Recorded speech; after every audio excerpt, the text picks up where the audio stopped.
पिताजी सुनते हैं? क्या है? अरे बहरे हो गए हैं क्या? आके देख लीजिए अपने भाभी की करतूत। क्या है? काहे चिल्ला रही है? इसने फिर से आंगन में पानी दहा दिया है। ये कभी नहीं सुधरेगी। अब दिखाते हैं इसको। क्या बोले तुम कितना की?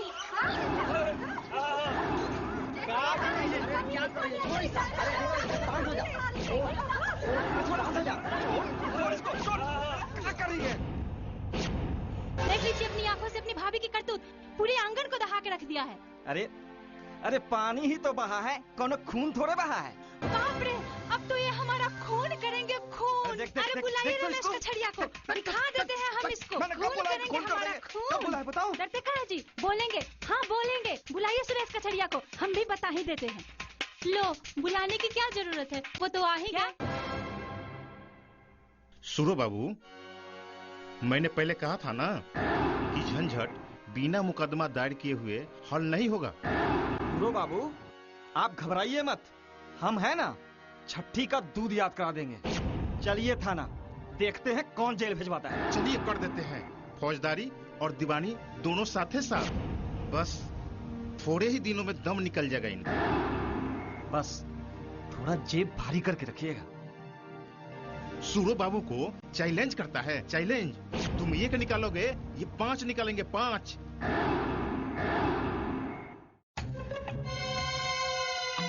अरे सूरो बाबू, सूरो बाबू, सूरो बाबू, अरे यहाँ क्या कर रहे हैं आप घबराते बहुत हैं। घबराने की बात तो है ही सुरेश, कुछ भी कहो, आखिर वो अपना सगा भाई ही न है। अरे फौजदारी करने के लिए थोड़ा ही ना कह रहे हैं, उसे थोड़ा डराने के लिए कह रहे हैं।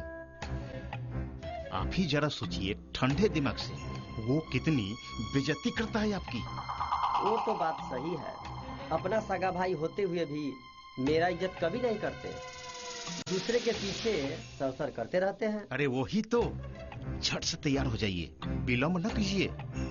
ठीक है, सोचते हैं।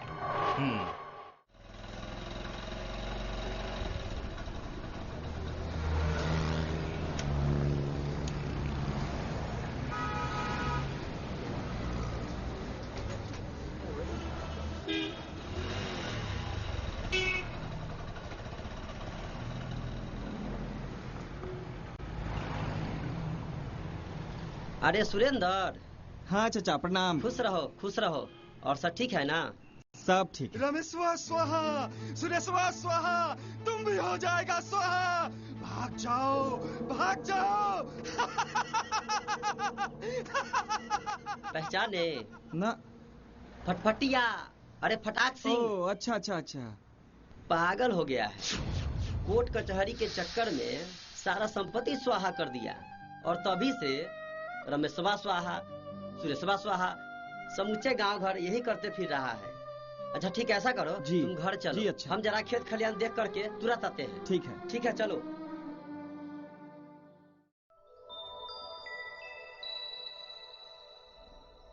प्रणाम पिताजी। आओ बैठो बेटा। सब समाचार ठीक है ना? सब ठीक है पिताजी। वो चावल आलू सब भिजवाए थे, सब मिल हाँ, गया ना? सब मिल गया, सब मिल गया। और कारोबार सब ठीक चल रहा है ना? हाँ ठीक चल रहा है। ए बेटा, थोड़ा पानी लेके आओ, भैया आए हैं। और गांव घर में सब लोग ठीक है ना? हाँ ठीक ही है। कहो मुनिया, क्या हाल चाल है? ठीक है। पढ़ रही है ना? जी। अच्छा अच्छा। चाय ले आते हैं। हाँ जलिया। तुम यहाँ क्यों आए? मैंने कहलवाया था ना तुम गांव में मत आना। तुम कल ही लौट जाओ, न जाने अकारण किस झंझट में फंस जाओ, तुम पर भी मुकदमा चलने लगे। आपका आदेश मुझे मिल गया था पिताजी, लेकिन मुझे जब पता चला कि जिले में लोक अदालत लगने वाला है तो मैं अपने आप को रोक नहीं पाया। ये लोक अदालत क्या है? लोक अदालत की पूरी जानकारी बाद में देंगे। मोटा मोटी ये मानिए कि सारे छोटे मोटे अदालती मामले लोक अदालत में ही समाप्त हो सकते हैं। हाँ। और मेरा गांव शाप मुक्त हो सकता है। तो तुम भी रमेश कचहरिया और सुरेश कचहरिया बन गए हो क्या? पिताजी आप ऐसा समझिए, आप पर बिजली विभाग ने पेनल्टी लगाकर केस दर्ज किया था। हाँ बेटा, वो पैसा तो हम कब दे दिए, लेकिन केस खत्म कहाँ हुआ? हर तारीख पर कचहरी जाना पड़ता है। वही तो, यह केस लोक अदालत में समाप्त हो सकता है। लेकिन ये बात तो हमको रमेश कचहरिया नहीं बताया। वो तो चाहते ही हैं कि केस चलता रहे। वो अपनी दुकान चला रहे हैं और गांव के भोले वाले लोगों को मूर्ख बना रहे हैं।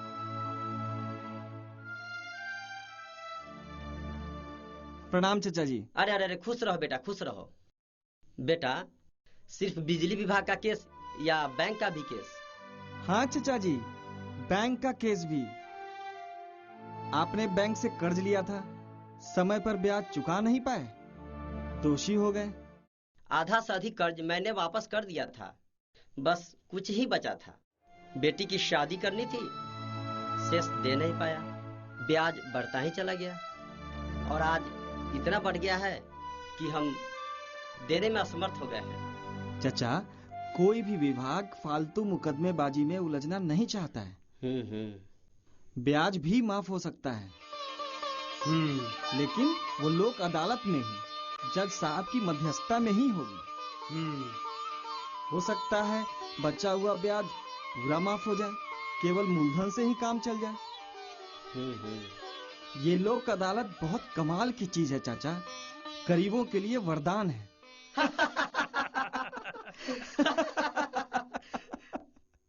तब तो सुरेश और रमेश कचहरिया की दुकानें बंद हो जाएगी।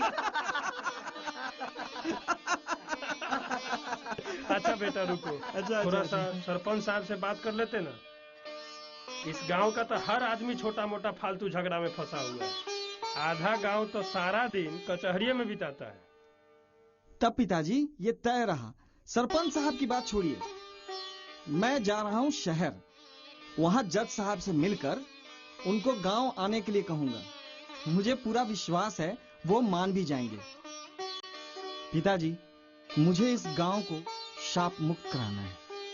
उफ, इतने मुकदमे, गांव का वास्तविक नाम खो गया है।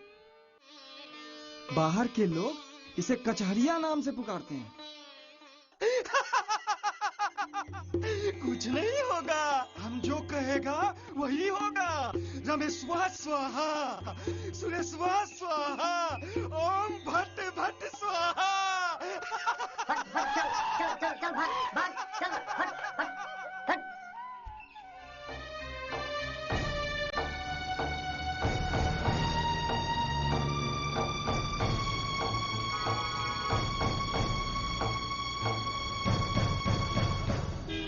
गुरु बाबू, आपने क्या सोचा? अरे भाई, इसमें सोचने वाली क्या बात है? आखिर वो भी है तो हमारा भाई ही है ना। अरे बस, आपसे कुछ होने वाला नहीं है, यूं ही बैठे बैठे मूर्ख बनते रहिए। मेरा क्या, मैं तो आपके भले के लिए ही कह रहा था।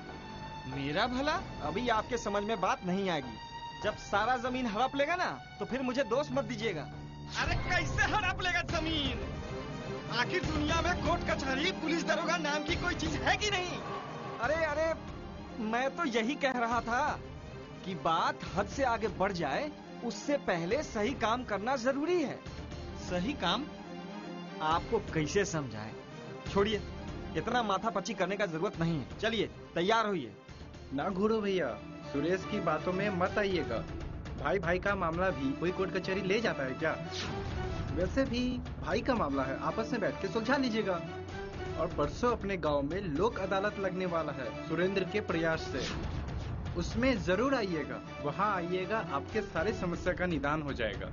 हाँ गुरु बाबू, सुमन भैया ठीक कर रहे हैं, आप इस दलाल के चक्कर में मत पड़िए।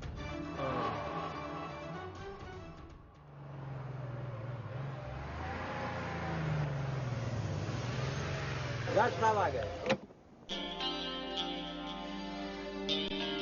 प्रणाम सर। प्रणाम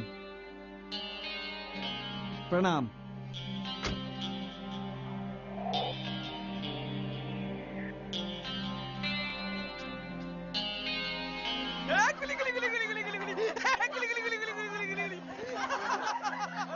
रमेशवा स्वाहा, सुरेशवा स्वाहा। समझा दिया थे। मुखिया स्वाहा, सरपंच स्वाहा।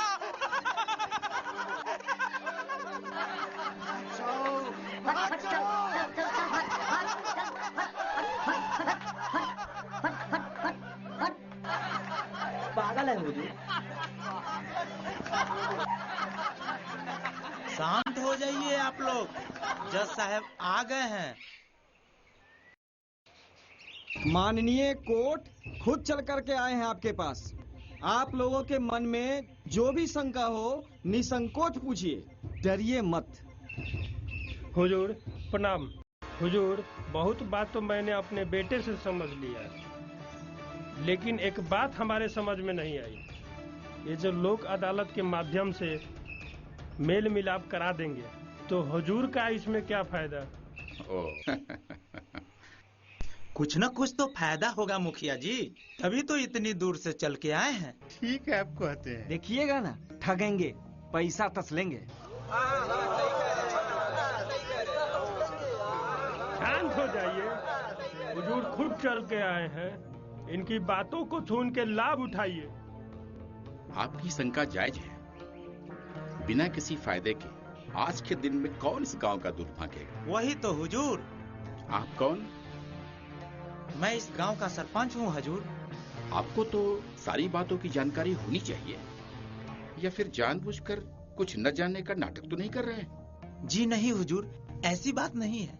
मैं सब समझता हूँ सरपंच साहब।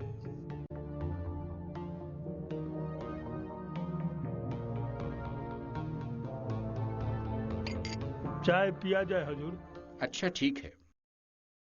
भाइयों और बहनों, आप लोग शांत होकर मेरी बात सुनिए और फिर पहले अपना, बाद में हमारा फायदा देखिए।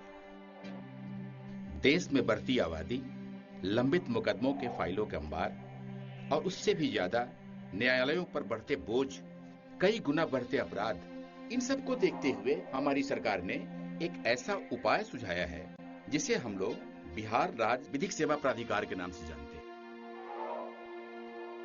इसी के तहत समय की जरूरत के हिसाब से माननीय उच्च न्यायालय परिसर में उच्च न्यायालय विधिक सेवा समिति द्वारा एक मध्यस्थता केंद्र कार्यरत है।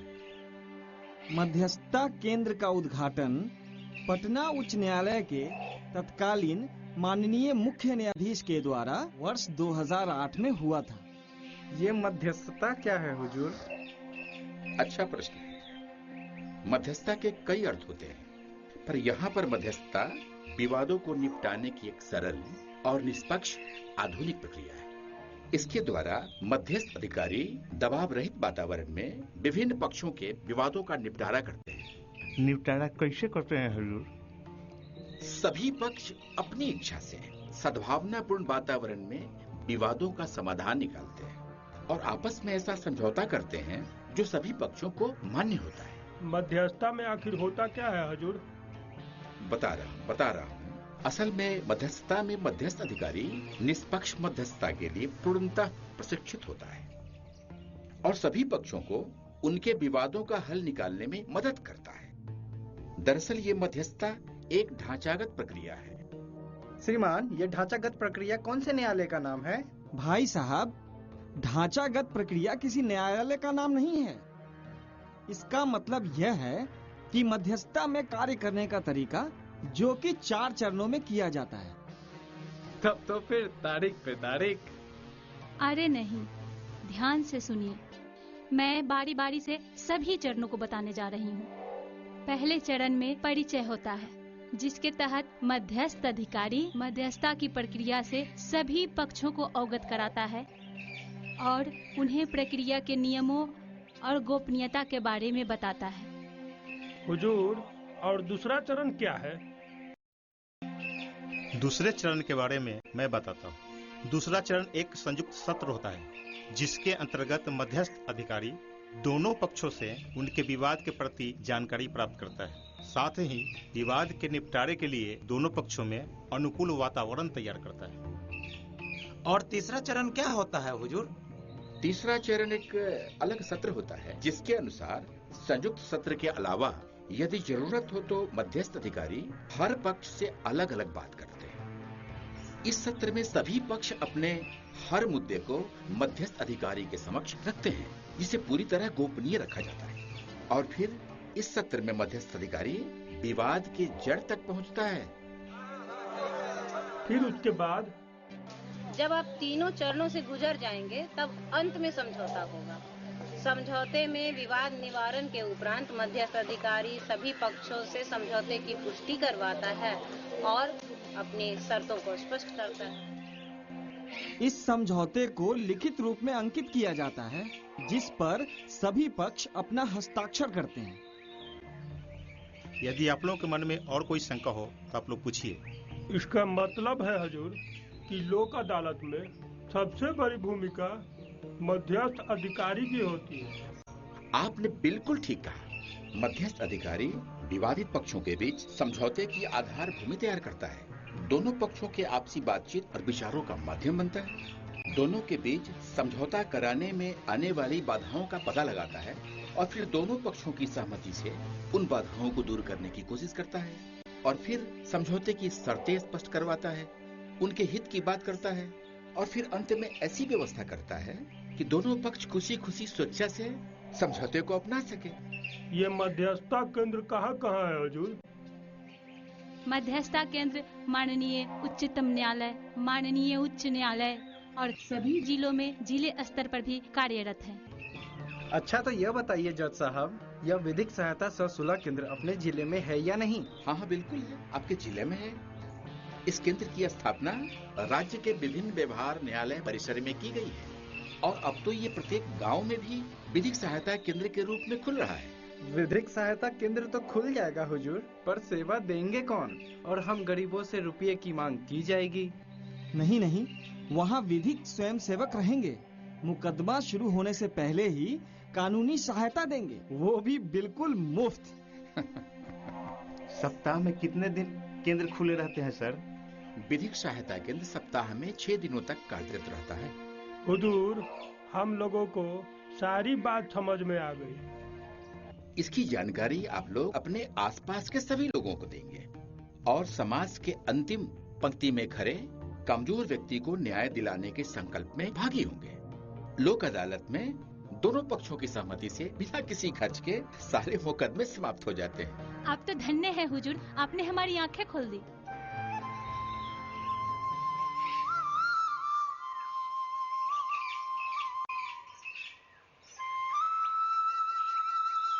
सर। हुजूर, हुजूर। क्या है ये? भुट्टा लीजिए सर। हमारे खेत के हैं हुजूर। खाइए सर, खाइए, बहुत अच्छा है। वाह, ये तो बड़े मीठे हैं। हुजूर, हमारे ही खेत के हैं। अच्छा, तो जब आपके खेत के भुट्टे के दाने इतने मीठे हैं तो फिर आप दोनों क्यों नहीं हैं? हम लोग भी तो मीठे ही हैं हुजूर। ये तो मैं तब समझूंगा जब आप दोनों मिलकर इस गांव के लोगों के झगड़ों के निपटाने में उनकी मदद करेंगे। भाई, ये काम मैं आप दोनों पे सौंप रहा हूँ। हुजूर, आप तो बंदर को खेत का रखवाली दे रहे हैं। मुझे पूर्ण विश्वास है कि मुखिया जी, सरपंच साहब और ये दोनों मिलकर इस पूरे गांव को मुकदमा रहित गांव बना देने में लोगों की मदद करें। क्या मुझे आप लोग विश्वास दिलाते हैं? तभी आप सब भी इस भुट्टे की दाने की तरह इन गांव वालों के लिए मीठे हो जाएंगे। हुजूर, आपने हमारी आंखें खोल दी। माफ कर, क्या कर रहे हैं? माफ कर, आप तो रोने लग गए। उठिए उठिए। आपने मुझ पर बड़ा विश्वास किया है हुजूर। अब अगली सप्ताह लोक अदालत में पूरे गांव के आपसी मुकदमों का निपटारा करवा देंगे हुजूर। बिल्कुल, यही तो मैं चाहता हूँ।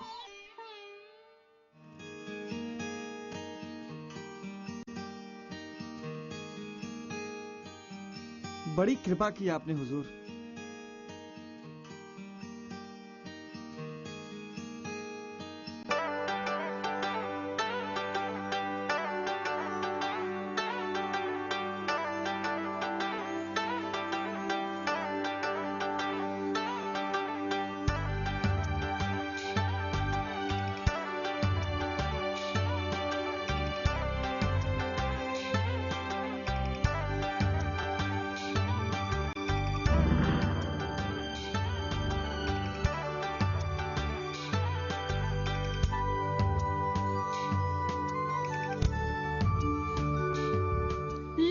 हम लोग फिर से मिल गए। लोक अदालत के बारे में जज साहब ने जो भी बताया उन पर अमल करके हम अपने जीवन में शांति ला सकते हैं। हाँ बहन, तुम सही कहती हो। रमेश कचरिया और सुरेश कचरिया ने हम दोनों गोतनी के झगड़ा का फायदा उठाकर केस करवा दिया। अब ऐसे पचड़ों में नहीं पड़ेंगे। अरे सबसे बड़ी बात तो यह है कि रमेश कचरिया और सुरेश कचरिया दोनों को नया जीवन और नया चरित्र देकर चले गए जज साहब। वही तो कहते हैं ना कि जब चोर ज्यादा चोरी करने लगे तो उसे ही पहरेदारी करने के लिए बिठा दो। हाँ बहन, लड़ाई झगड़ा से सारा घर बिखर जाता है। जज साहब की लोक अदालत वाला विचार सबको अच्छा लगा। अब आंगन वाला टाट भी हटा लेंगे। फिर से हमारे बच्चे एक ही साथ एक ही आंगन में खेलेंगे। चलो चलो चलते हैं, आज सब लोग घूम के आते हैं। अब काहे को रोना धोना, काहे को पागल होना, सबकी सुधरेगी हालत, सबसे अच्छा लोक अदालत।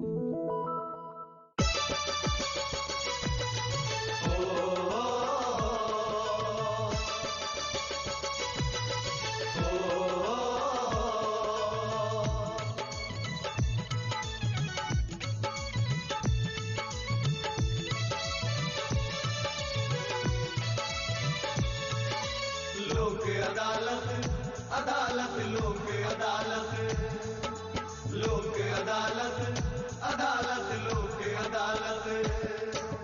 एक दिन में यदि चाहते केस मुकदमे से छुटकारा, लोक अदालत में आ जाओ, तुरंत करें इसका निपटारा। लोक अदालत, अदालत लोक अदालत। एक दिन में यदि चाहते केस मुकदमे से छुटकारा, लोक अदालत में आ जाओ, तुरंत करे इसका निपटारा। झटपट आओ भाई बहनों, क्यों फिर से हो मारा मारा।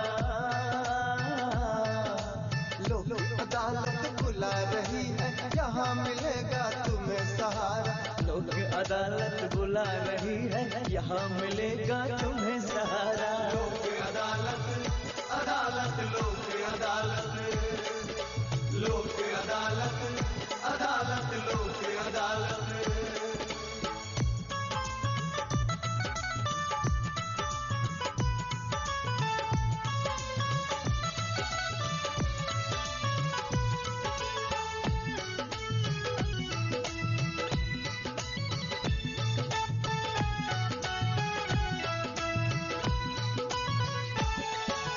फौजदारी हो दीवानी, वन विभाग या बिजली की मनमानी, बीमा टेलीफोन क्लेम केस या बैंक की आनाकानी, लोन चुकाने का हो मामला या दाखिल खारिज की कहानी,